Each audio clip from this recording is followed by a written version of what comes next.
Ancestral Session es presentado gracias al auspicio de El Fogón de Hermelinda, un rincón escondido con sabor a campo, La Solterita Picantería, el sabor tradicional, y Ancestral Bar Restaurante.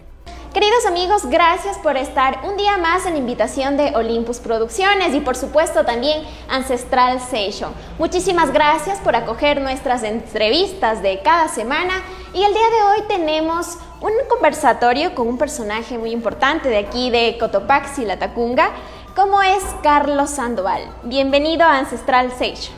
Muchísimas gracias a todas y todos los que producen este programa, digamos, no solo desde las partes de afuera de las cámaras, ¿no? Sino detrás de las cámaras, porque es toda una producción. Ya me doy cuenta de que son una producción que de verdad es integral, y aparte de eso estamos en un sitio mágico espectacular como es Ancestral, así que yo agradecido por sentirme como en casa. Exacto, muchísimas gracias a Ancestral Bar y Restaurante también, que nos presta su espacio para crear este magnífico programa como es Ancestral Session. Para entrar un poquito en contexto voy a presentarte, Carlos. Carlos Sandoval es investigador cultural y miembro de varios proyectos sociales basados en los derechos humanos. Pero aparte también queremos saber un poquito de tu persona. ¿Quién es Carlos Sandoval? ¿Quién es Carlos Sandoval? Es una pregunta muy grande. Yo creo que a la final uno no termina descubriéndose. Pero si tuviera que decir quién es Carlos Sandoval, o quién fue y quién seguirá siendo, es un niño que nació un 30 de mayo de 1992, un sábado a las 9 de la noche, con un tumor cerebral. Nací con un encefalohematoma. Mis papás me entregan pues en esas creencias religiosas pues a sus dioses, a sus devotos santos, y me sano y empiezo a crecer en una ciudad de la que me enamoré y sigo enamorado eternamente. Yo creo que es la única novia que tendré en mi vida, porque amo Latacunga. Y cabe recalcar también con un currículum muy grande. Bueno, les cuento una pequeña anécdota. Cuando le estaba contactando a Carlos para la entrevista, me dice, te voy a dar una pequeña reseña de mi biografía. No, pues yo esperando una pequeña reseñita de 2 líneas, un mega texto. O sea, la verdad, Latacunga ha sido de dónde he nacido, de dónde he surgido y a dónde volveré. Yo creo que a la final Latacunga me ha dado todo, y si respondo a tu pregunta, soy un mashka pupo carajo. Un mashka de corazón. Por supuesto, mashka pupo carajo, así me denomino. Exacto. Bueno, vamos a comenzar. Estaba leyendo un poquito de tu biografía, que cabe recalcar un poquito grande, y me llamó mucho la atención tu lema. Lo voy a citar a continuación. Trabajamos por una cultura libre, una política justa y una sociedad inclusiva ambientalmente sostenible. Por favor, explícanos un poquito para ser partícipes de esta filosofía y aprender un poquito más. Siempre se aprende. Sí, cómo no.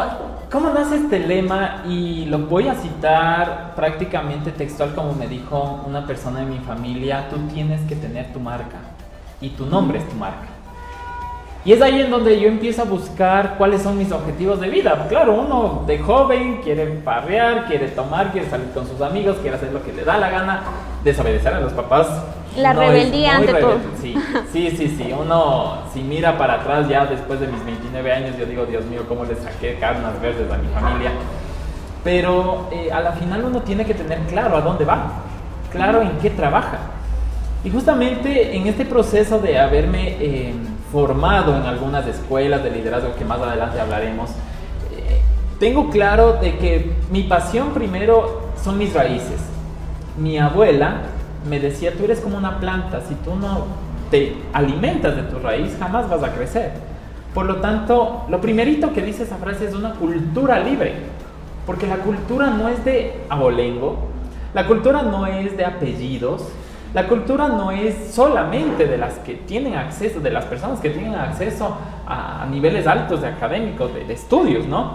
La cultura también es de la gente. Entonces, una cultura libre se refiere a eso, a que todos tengamos el deseo de podernos expresar, la identidad de podernos expresar como somos, el amor por lo nuestro y también el difundir lo nuestro. Justamente por eso estoy enamorado yo de Ancestral, porque es un sitio mágico. Cultura libre por ese sentido. Política justa. muchas veces en mi vida he tenido ciertas partes, ciertos hitos, ciertas etapas que me han marcado. Bullying, rechazo de mi familia, por parte de la sociedad, igual humillaciones. Y he recibido estos golpes de la vida que en realidad me haces decir, ¿por qué la sociedad te humilla? ¿Por qué te hace sentir diferente y te hace de menos? Entonces, una política justa es entendiendo no desde el espacio político, desde una autoridad, sino más bien desde construir propuestas integrales y justas de accesibilidad a todos. Por ejemplo, el internet. Ahora vemos en la pandemia que muchas zonas rurales no tienen acceso a internet. Entonces, ¿qué significa o cuál es el reto para los activistas, que yo me catalogo así como activista de derechos humanos?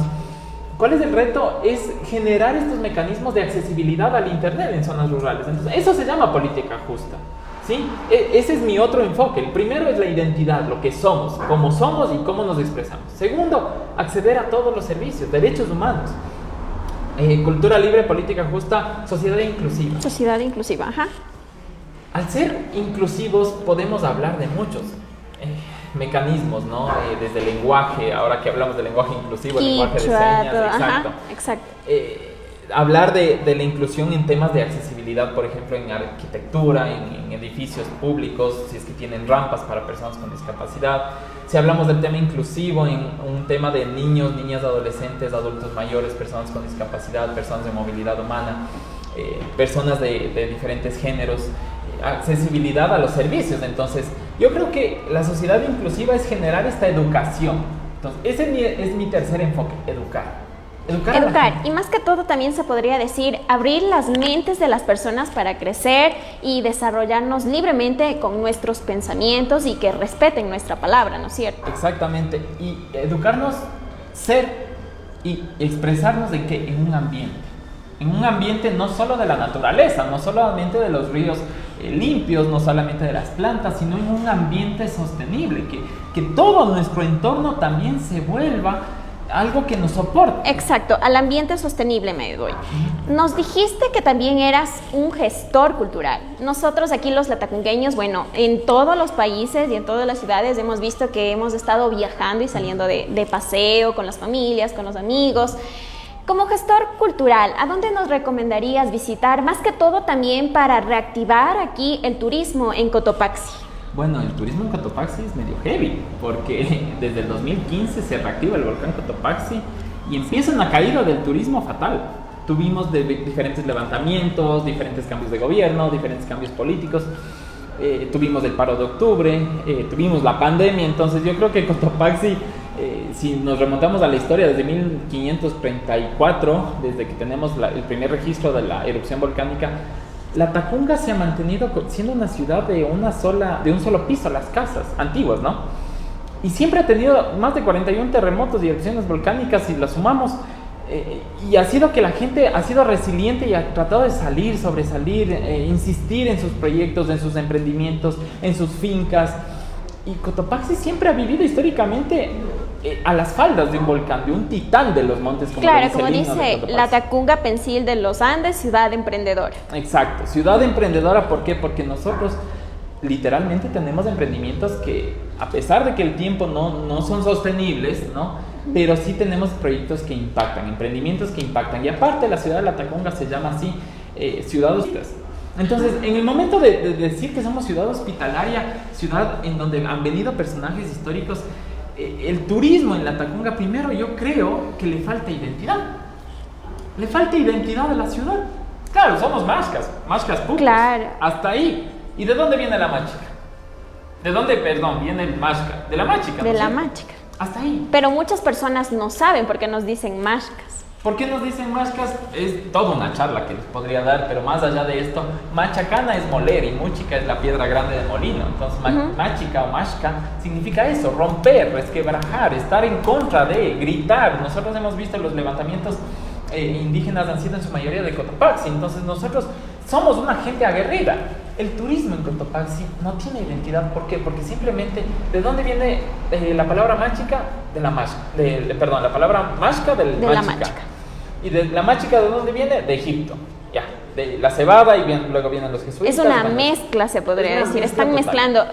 Pierde la identidad la Tacunga. Aparte de ser mashcas pupos, que eso es una identidad local, que claro, o sea, si nos remontamos a los orígenes no tiene nada que ver con la ciudad, el turismo en la Tacunga se ha ido constituyendo como un turismo netamente mochilero. Hay ciertos eventos que llaman la atención, que vienen por turismo de negocios, turismo de Pero bueno, cultural. también hemos notado en las calles que hay mucha migración de personas venezolanas, de extranjeras, colombianas. Y ¿qué opinas de eso, del turismo en post-pandemia? Al ser el tema de turismo en la ciudad de La Tacunga, en la provincia de Cotopaxi, y al no tener identidad, primero necesitamos tener un norte. Se me ocurre, lo mismo que hizo Ambato cuando erupcionó el Tungurahua, miradores, y vendían piedras en el parque. ¿Por qué no nos pusimos a vender? ¿Por qué no nos pusimos a vender ceniza del volcán Cotopaxi? Porque Como no tenemos recuerdo visión. podría ser, ¿no es Exacto. cierto? Cuando visitan el volcán Cotopaxi hay Tome un su recuerdo que de lo la venden. ceniza. O sea, imagina, no hay visión. Y no digo que esto sea de una autoridad, ni de una competencia institucional. Me refiero a que desde la misma gente no nos unimos. ¿Por qué? Otra de las identidades de la Tacunga es Ciudad de los Molinos. Ya vimos, Ciudad Hospitalara, Ciudad de los Molinos, porque aquí habían varios molinos que funcionaban con el agua del... Los molinos ríos. Pultier es Ajá, uno, ¿no? Molinos, bueno, algunos molinos de aquí, molinos de Anayaco, molinos Pultier, tenemos la Loma de Brazales que también tenía molinos. Para hacer el resumen, la gente de la Tacunga he visto yo mucho egoísmo y cada quien jala agua para su molino. Entonces, en el sentido turístico, veo que todavía no hay esa consolidación de una mesa provincial, de una mesa local. Se están haciendo esfuerzos desde las autoridades e instancias, pero todavía no hay esa consolidación. Entonces, ¿qué pasa con el turismo en la Tacunga? Cada quien está haciendo su esfuerzo. El tema de personas de inmigración, por supuesto, personas podrán venir de todos los lados a una ciudad que tiene un volcán más alto y activo del mundo. Pero tú piensas que tal vez esto del tema que te dije de las personas extranjeras, venezolanas, oprime o trata de no enaltecer al turismo, porque las personas que vienen a conocer varios puntos turísticos aquí en la Tacunga, por ejemplo, por miedo a que les asalten, no estoy diciendo que estas personas tal vez sean delincuentes, pero más que todo por su forma de ser y reaccionar, ¿oprima el crecimiento y la reactivación del turismo? No, uno debe entender, y justamente en eso estoy formado, en el enfoque turístico y en el enfoque de derechos humanos. Cuando uno habla de derechos humanos, las personas somos totalmente libres de movernos a cualquier parte del mundo. Por refugio, sea por necesidad, sea por turismo, sea por lo que sea, tienes todo el derecho de emigrar. Que nosotros teníamos el deseo en 1974, si es que no mal estoy, de emigrar a Venezuela. Ecuador tenía ese sueño de trabajar en Venezuela. Ahora es todo lo España, contrario. exacto, cuando fuimos a España, lo mismo, teníamos el sueño, de las personas que migraban hacia España era pues cumplir, tener un trabajo, traer divisas El sueño acá. americano, como quien dice. Exacto, en Estados Unidos el sueño americano.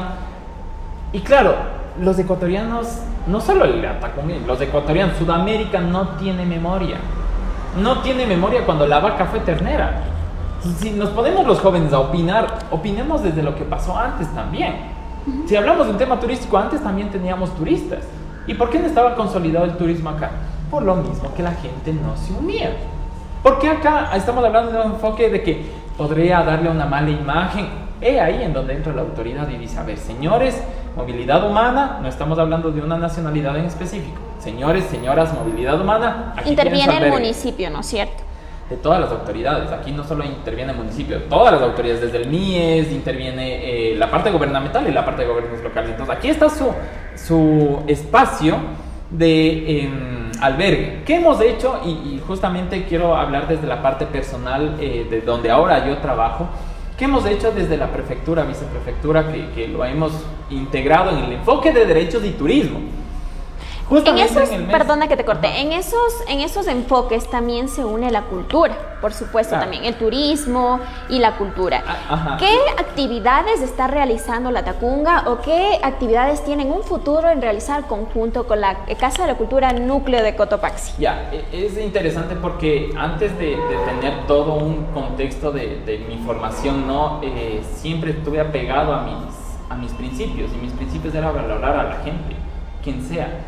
Empecé a hacer gestión cultural a través de una página de Facebook, a través de investigaciones, a través de mi tesis, porque yo soy muy enfático en que los jóvenes tienen que hacer tesis, no tienen que dar exámenes, no tienen que hacer un paper, tienen que hacer tesis, porque eso me abrió las puertas. Y puede que a mí lo haya pasado y a otros no, pero porque en realidad no se ha tocado a las verdaderas puertas. A mí me ha tocado insistir un montón y toqué las puertas de la Casa de la Cultura, se abrió la oportunidad de ser miembro de la Casa de la Cultura, de la cual estoy orgulloso de pertenecer como miembro, y a través del engranaje de actores, Casa de la Cultura apoyo, municipio apoyo, prefectura apoyo, busqué como gestor, eso hace un gestor, por favor, o sea, un gestor no solo se pone el título aquí en la frente y dice soy gestor, uno engrana a los actores, y es ahí en donde engranamos estos esfuerzos, y hace 3 noviembres hicimos un Mashka, hace 4 noviembres en el 2018, hicimos un Mashka Tour, presenté un proyecto a la prefectura. Hicimos una teatralización de personas vestidas de la época colonial y lo hicimos alrededor de la Tacunga. Hubieron más de 300 personas asistentes, vinieron medios de comunicación nacionales, pero porque se unieron toditos. O sea, no debe uno escatimar a quien pide un los auspicio favores, o un los favor. auspicios. Ajá. Ese fue un proyecto macro, pero después justamente lo que tú me dices, o sea, ¿será que opaca a esta gente? O sea, ¿solo estamos dependiendo del turista extranjero? Claro, para sobrevivir como Exacto. ciudad, como quien dice. Por porque las aquí divisas, o también podemos fomentar o fortalecer el turismo local. Y es ahí en donde justamente con la viceprefectura, con la prefectura nos unimos y empezamos a hacer un proyecto todos los noviembres. La primera vez fue con los adultos mayores. Hicimos un recorrido turístico a Tilipulo y al centro histórico con adultos mayores. Reviviendo las épocas Reviviendo antiguas. esas épocas. Después vinieron las personas con discapacidad, las personas que en la pandemia no podían salir. Hicimos con todas las medidas de bioseguridad, hicimos un tour por Tilipulo y por el centro histórico de la Tacunga, con las personas con discapacidad. Esta vez que pasó el Día del Niño, lo hicimos con niños de movilidad humana. Nos aliamos con un colectivo de madera venezolana y les trajimos a los niños en movilidad humana con los papás. Hicimos un recorrido gracias al patronato también por el bus. Entonces, el gestor cultural uno no tiene que tener en la cabeza de que solo son libros, o solo es turista extranjero, o solo es las autoridades que tienen que hacer. Un gestor hace y punto. Aporta a su ciudad. Entonces, cuando tú me dices, opaca el turismo, no. A los niños, ¿qué les dije? Vicente León, un hijo expósito de esta ciudad. Por ejemplo, un hijo ajeno. Atahualpa, un personaje que no era de aquí. Y la última morada, ¿dónde fue? En Cotopaxi. En Cotopaxi. Simón Bolívar o Antonio José de Sucre, libertadores de Venezuela. Y vinieron acá a libertar este país. Entonces, les daba el mensaje a los niños, niñas, adolescentes, de que no importa de qué parte del mundo seas. Lo que importa es que vienes a aportar acá y a crecer. Tenemos en la historia bastantes personajes que son en movilidad humana. A ser parte de una familia latacungueña, como quien dice. Eso hace un gestor. Y eso es lo que me Formar encargaba una de familia. hacer. Formar lazos de amistad con la prefectura, con el municipio, con la Casa de la Cultura, con los colectivos.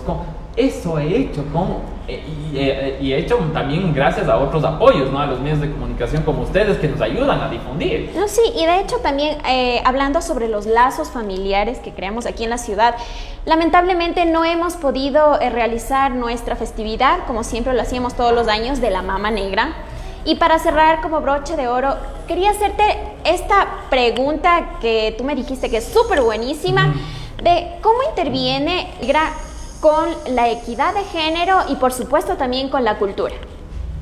¿Qué relaciones tiene? Hablar de Mama Negra es hablar de toda la identidad del mundo.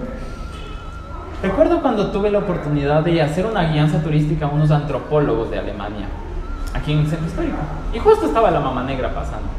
Ellos vieron, disfrutaron y todo, y prácticamente ellos me dijeron, pero mira, date cuenta, aquí tenemos identidad morisca, identidad hindú, tenemos identidad de España, tenemos identidad de Egipto, o sea, teníamos varias identidades, ¿no? Entonces, prácticamente lo que empezamos a hacer era un análisis de cómo es que la Mama Negra se ha constituido. Y ahí tenemos nosotros como la Tacunga toda una festividad, una identidad gigante. Tenemos a la Mama Negra, que es un hombre vestido de mujer, ¿no? En representación. Vamos allá. Es una representación del mundo en una fiesta. Lo que me dijeron los antropólogos fue: el mundo está resumido en la fiesta de la Mama Negra. El mundo está resumido en el Ecuador. Y el Ecuador se resume en la fiesta de la Mama Negra, por todos sus constructos sociales. ¿Cuándo nace la Mama Negra? Unos dicen con los panzaleos, con la fiesta de los tiznados, otros dicen el 26 de noviembre de 42. Otras personas también le dicen por el milagro de la Virgen. Bueno, hay muchas teorías. Muchas historias. Septiembre, fiestas de la Merced. ¿Qué pasa con noviembre? Se recrea la fiesta de la Mama Negra. Y esta fiesta de la Mama Negra pues empieza a elegir personajes representativos de la ciudad. Ahí va la Mama Negra, el Ángel de la Estrella, el Rey Moro, capitán. Y capitán. Exactamente, entonces se elige. Son dos festividades, pero a la final es una sola. Una sola en donde se resume también un tema de machismo. Un tema de machismo, de cierta manera, porque solo los personajes son hombres, y eso es algo que desde el enfoque de derechos que tengo y desde el enfoque cultural que tengo, me pongo a analizar y me cuestiono y digo, ¿por qué una Mama Negra no puede ser mujer? Claro, perdóname que te corte así tan feo, tan seca. Pero ¿qué te parece si después explicamos esto de la Mama Negra, sus personajes e identidades en Cocina con Alexander? ¿Qué te parece? Por supuesto. ¿Vas claro a cocinar el día de hoy? Yo sí, yo carichino siempre. Carichino siempre. Cerrando con broche de oro esta pequeña frase que nos ha dicho Carlos de que somos una identidad, Ecuador y el mundo entero aquí como mashcas y como latacungueños y también de la Mama Negra. Muchísimas gracias aquí en Ancestral Station. No te pierdas que después de este pequeño espacio publicitario venimos con Ancestral. Ancestral Station es presentado gracias al auspicio de El Fogón de Ermelinda, un rincón escondido con sabor a campo, La Solterita Picantería, el sabor tradicional, y Ancestral Bar Restaurante.